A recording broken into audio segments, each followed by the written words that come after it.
We head to Imola for round 4 of the season for the Emilia-Romagna Grand Prix, and Ferrari will be looking for redemption in front of their home fans after a story of what could have been last time out in Austria, where the team let a potential 1-2 finish slip through their hands. The Scuderia have brought some upgrades to this round in hopes of maintaining their front-running pace. Meanwhile, Red Bull find themselves still scrambling for answers on why their power units are failing.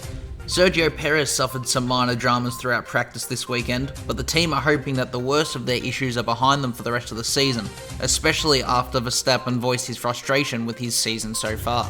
And after a disappointing finish to the Austrian Grand Prix for Benjamin Zvezky, the Aussie driver says the team are trying to take positives from round 3 where the team clearly showed an improvement in pace. But that is all for now. Let's take a look at the grid lineup for this weekend's Grand Prix. It's time to see how our drivers are stacking up after yesterday's exciting qualifying session. Sergio Perez will lead us away from pole position, with Charles Leclerc alongside. Considering the rest of the grid, we have Hamilton, Norris, Sainz, Russell, Fernando Alonso, Ocon, Ricciardo, Oscar Piastri, Bottas, Gasly, Kobayashi, Verstappen, Albon, Magnussen, Hulkenberg, Tsunoda, Joe, Sargent, Stroll, and Benjamin. And with lights out just moments away, it's time to go down to the track. And what would any Grand Prix weekend be without the one and only Anthony Davidson alongside me, as always, to talk you through the action. Now let's talk about Sergio Perez. Well, it was a really impressive lap in qualifying to get pole position, but are they going to be able to hold on to the lead into the first corner with so many quick starters around them? So we're in for an exciting start then, I'm sure, and then they'll all start to settle down a bit and try and find a rhythm as they plan the next phase of the Grand Prix. It's important to know when to push and when to hold back so as not to overcook those tyres early on.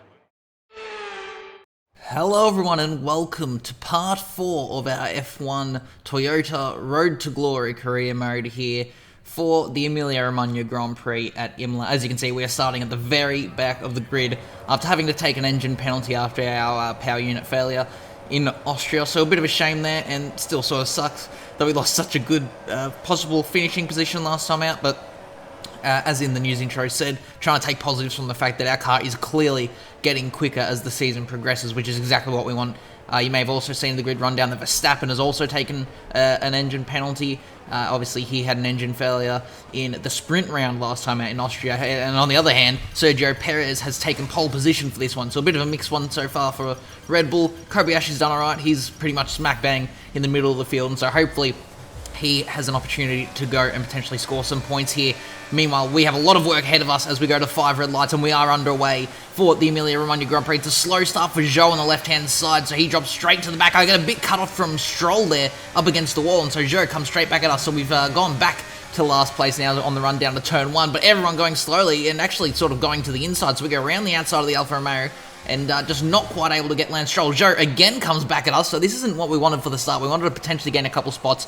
We do eventually hold on to the position ahead of Joe, although he comes back at us again, so we have to hold it alongside through the chicane here. We have a big snap on the rear, and so we are still battling away here with Zhou Guanyu about halfway through the first lap here. We go around the outside of the hairpin, and eventually we do finally pull the move off on the Alfa Romeo to get ourselves into P21, and next on the list is Lance Stroll. Hopefully we can get a move on him as we get to the end of the first lap. Now you can see Perez already has over a second lead at the moment, so the Red Bull definitely quick around here as he tries to pull away from Charles Leclerc in second. He's got Lando Norris right in behind him. Can the McLaren potentially go for a move for second place? He was very quick in Austria. He unfortunately just wasn't quite able to get the win.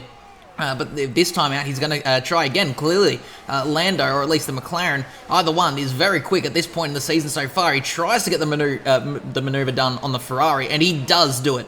So heading on to lap 2 there, Lando gets himself into P2. The Tifosi will be hating that, as actually the two Mercedes behind there battling away side by side. George Russell trying to get the move done on his teammate Lewis Hamilton as they go through the hairpin. Hamilton tries to hold it around the outside, which should give him the better run out of the corner. They're going to keep going side by side. You can see Carlos Sainz there in the other Ferrari sitting just behind him, looking for an opportunity to potentially get one or both of them. And in the end, George Russell does move himself into P4 ahead of Lewis Hamilton. Sainz unable to really do anything here as we look on lap 2. The field is a bit bunched up ahead of us here, so as we head into the hairpin, I'm going to try and look to the inside of the Aston Martin. He tried to go a bit defensive, but my nose was in there, so we get to leave me room.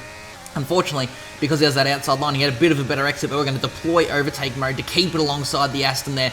And to the inside, we do finally get the move done into P20. So we're in the top 20 now. We've overtaken 2 cars so far. I would have liked a little bit more than that, but this track is sort of very much a one-line sort of track. And so it can be a little bit difficult to get overtakes made as we head on to lap number 3. Carlos Sainz going for a move on Lewis Hamilton. This is the main overtaking opportunity of the track. So can the Ferrari go around the outside of the first part of the chicane? Yes, he can. He gets himself into P5. So Hamilton dropping back a little bit now at this stage. Meanwhile, Lando Norris is right on the back of Charles Leclerc. So Leclerc's actually made the maneuver back on the McLaren there on lap number 3. Meanwhile, we at the back of the field still trying to make our way forwards. We are alongside Yuki Tsunoda in the AlphaTauri. He almost makes contact with us there, but we do get it done into P19 there. And so slowly but surely we are making positions here. But it's going to be a very long slog to try and get into the points-paying positions. So really, this is just a bit of a damage limitation. I say damage limitation. We're not really in the fight for a championship or anything. We don't have a whole lot of points. But yeah, we certainly, if we want to get points this weekend, it's going to be a big fight. Meanwhile, Carlos Sainz now going for a move on George Russell. So he got Lewis Hamilton just on the last lap, and he gets Russell now as well to get himself into P4. So trying to do the Tifosi proud here in Imola. Meanwhile, we're now going through a move on Logan Sargent. He came right across there, so I had to back out of it just to make sure we didn't make contact on the braking zone. However, you can see we've set up a perfect cutback opportunity here, so we're once again alongside the Williams. Albon ahead going for a move on Nico Hülkenberg, and Sargent goes right around the outside. He's got Albon as well, but he made contact with the front of our car, and because of that, we've got some ever so slight front wing damage from that bit of contact. He almost took us out, but luckily just holding on to the car there and stopping us from spinning. So we're going to have a look at a couple of replays from different angles here. You can see we're alongside the Williams in this off-board shot, and look at that. You can see the massive save out to do, and Tsunoda actually tried to get a position on us, but he's made contact with Stroll, and so Lance Stroll there now with front wing damage. I imagine he'll have to come into the pit lane at the end of this lap to get that fixed. Here is an onboard with Alex Albon looking back at this battle between myself and his teammate. Sorry, going side by side. We're down the inside there. We're definitely alongside, so we should be left room, but all the different angles just show the car was on such a massive angle. I actually don't even know how I managed to save that. Here's another onboard from the back of Sargent. Now you can see he came across us there. That should have been the warning, really, that this could get a little bit scrappy.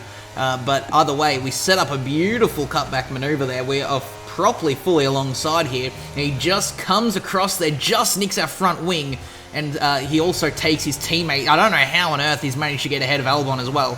So he's had a massive send through there. He's looking forward. You can see he doesn't even slightly affect him there.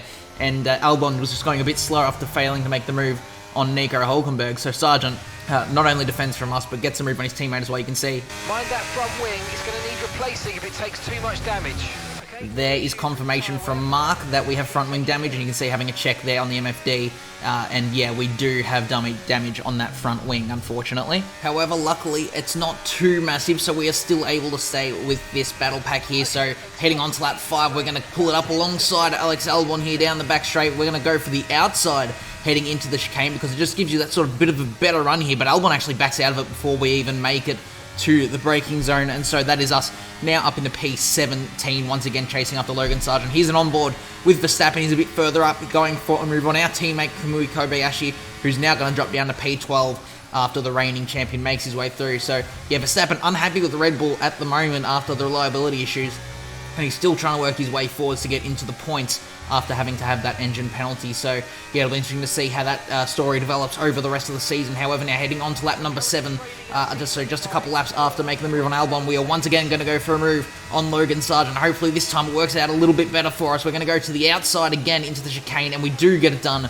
a little bit easier than it was just a few laps ago when we ended up getting that little bit of front wing damage. But now it's the 2 Haas cars that we are chasing down for P15.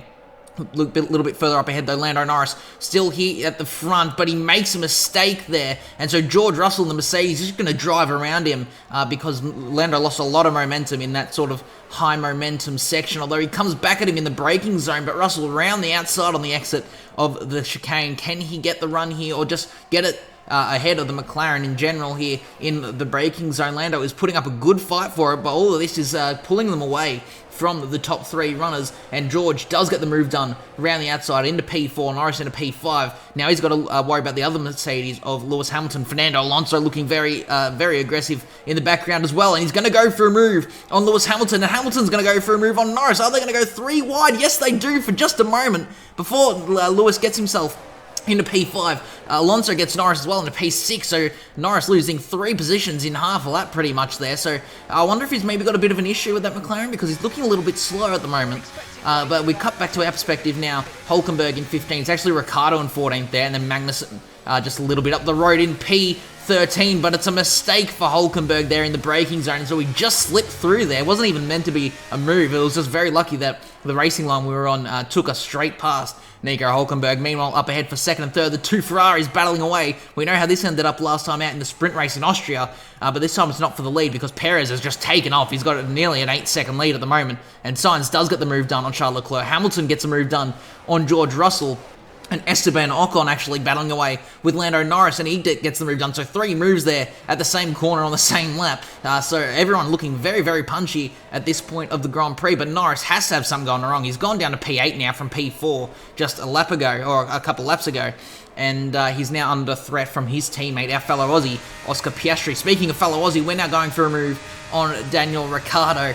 So to the inside this time for the chicane as we try to get ahead of the AlphaTauri. Just, I guess, sort of changing up a bit down the inside. We get the move done into P14 now. Kevin Magnussen is the next car in our sights. He is just within a second's range of us, so luckily helping us with that DRS as we head on to now lap 11 this will be. We do have the DRS, as I was just saying. We're deploying engine overtake mode, so, and we also have the slipstream, and so we're going to close up massively to the Haas here down the straight. We fake it to the outside, cut to the inside, deep on the brakes to try and get the move done. He tries to hold it around the outside. We have the outside for the second part, inside for the third, and we do get the move done. Almost lose the car on exit there.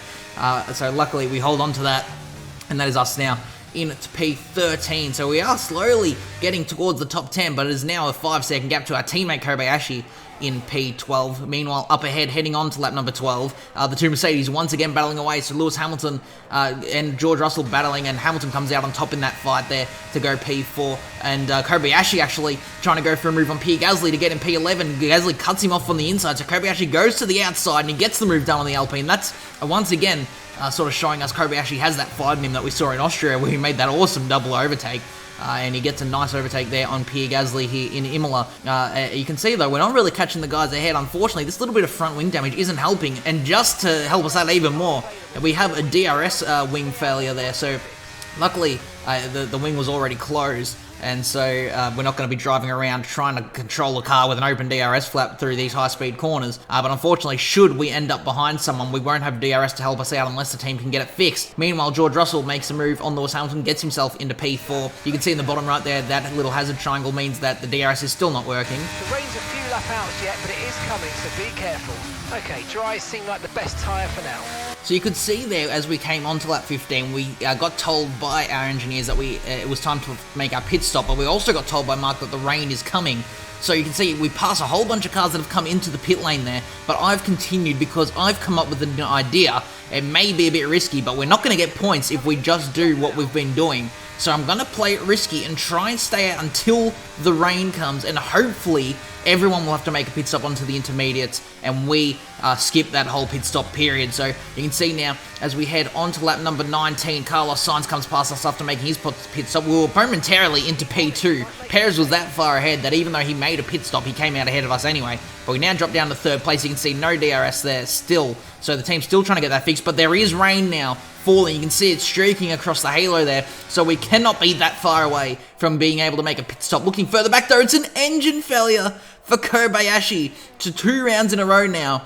This Renault power unit in the back of the Toyotas has gone bang. It was us last time out in Austria. This time out, it's Kobayashi. So we've got some issues to sort here very clearly as our teammate pulls up and retires from the Grand Prix. So it's not going to be a double point scoring position this time out.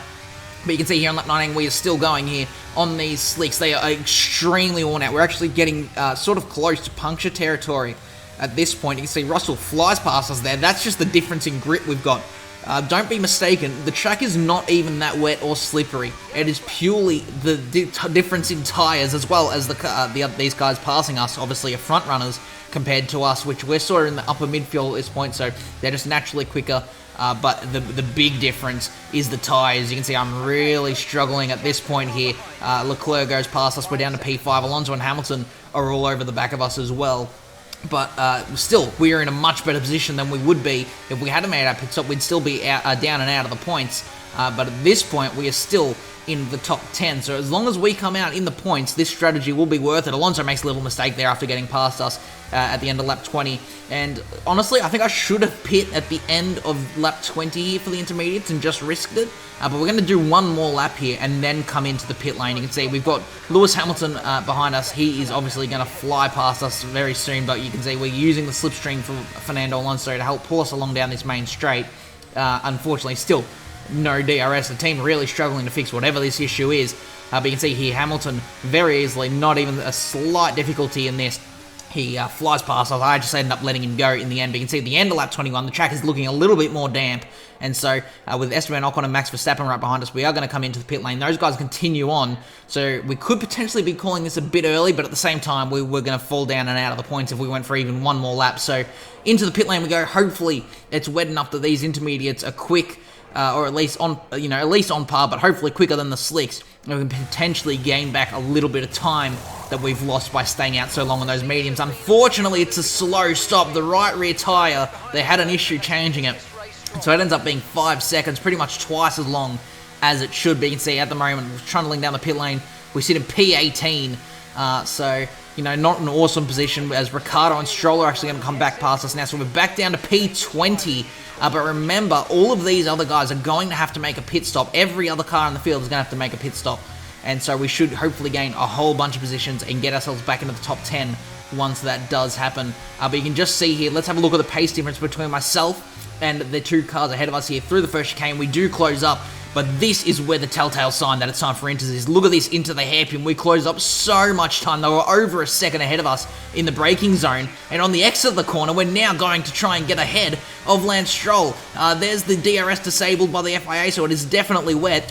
And I think we may have nailed the lap timing there. It's just super unfortunate the mediums sort of got worn out too quickly, and this wasn't even meant to be a move on Ricciardo, but we easily go around his outside there. I just wasn't expecting him to go so slow on entry, and so I tried to avoid him, and then it just ended up flying past him. As we head now onto lap number 23, you can see there's some more cars in the pit lane. That puts us up into P14 for now, but you can see Max Verstappen and Lewis Hamilton have pit for the intermediates. Unfortunately, they come out ahead of us, so those front runners weren't quite as slow as I'd hoping they'd be on that extra lap out on a wet track.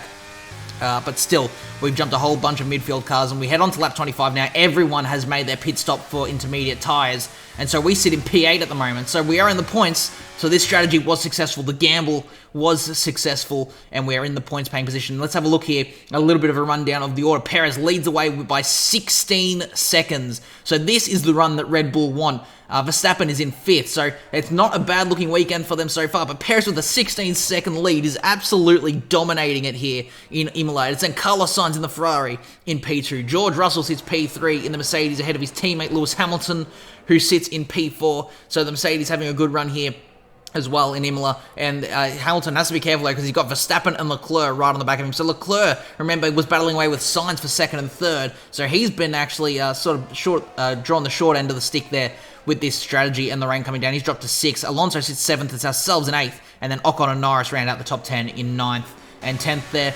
So Norris has dropped right down and potentially soon out of the points if these car issues don't get sorted. But having a little look here, a bit further up, I said Hamilton has to be careful. Max Verstappen is looking very punchy now on these intermediate tyres. He's got himself up and into the points, and he's potentially going to go for a move into P4. He's going to try and go alongside Lewis Hamilton here to the outside of the first chicane. He's going to try and hang around the outside like we've seen a few people do here. He almost does a little bit of wheel-to-wheel contact, but Hamilton holds on to P4 for now.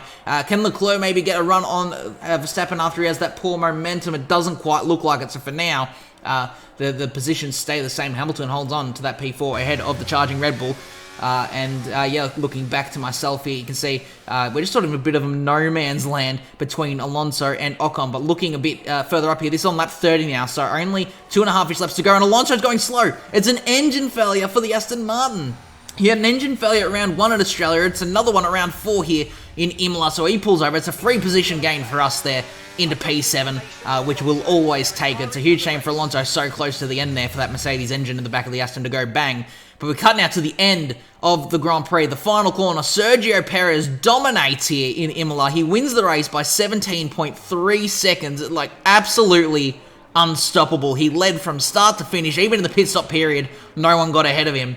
And yeah, he just absolutely smashed it out of the park. As we cut back to Carlos Sainz, he'll finish second, so the Tifosi have something to celebrate here this weekend as Sainz crosses the line to finish P2 in the Emilia-Romagna Grand Prix.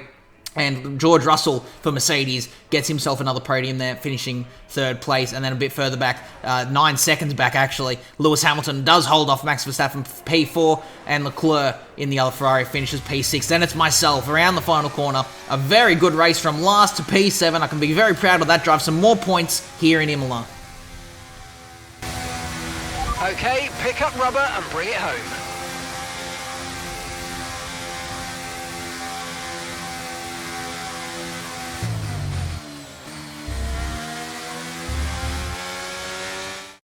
It's a performance that our Emilia-Romagna Grand Prix winners can be justifiably proud of. And I'm sure there'll be celebrations tonight. Tell me, Ant, how did they manage to achieve this win? I feel like consistency was probably the key today. There's being quick, and then there's being quick lap after lap after lap. If you can do that, you can capitalise on other people's errors without making many of your own. And that's an approach that can push you a long way up the field. Red Bull are our winners today after showcasing some incredible driving. There's been a huge push from them lately to stay competitive with the other teams, and they're certainly proving themselves.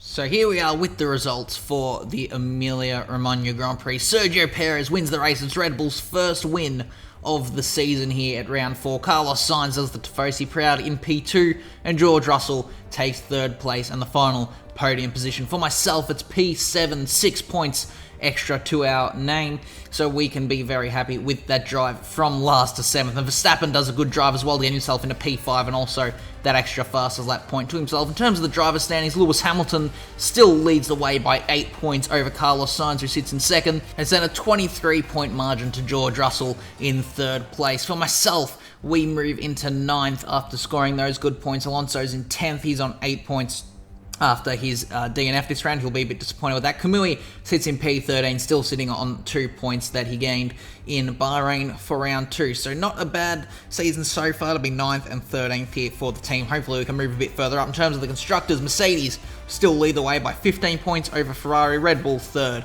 And 44 points away from the championship lead. So that just sort of shows you the story of their season so far, to be definitely the quickest car on track, but definitely not having the reliability and luck on their side. McLaren sit P4, and then it's ourselves now. We jump Aston Martin in P5, just 2 points ahead of them. So Alonso actually retiring from the Grand Prix was crucial for us in getting that Constructors' Championship position. And AlphaTauri and Alfa Romeo are still the only 2 teams left to score any points so far. Haas sit 9th on 1 point there, just 1 point behind Williams, who are on 2 points in 8th. Alpine, not really a massive threat to us anymore. They sit in P7 on 6 points, but they're still definitely there. It all takes one good weekend, and Alpine could be in this fight. But yeah, our main fight definitely still with Aston Martin for P5 and P6 here in the Constructors. But that is all for this video, guys. If you do want to see more content like this in the future, make sure to leave a like and subscribe, and I'll see you all in the next one. Goodbye.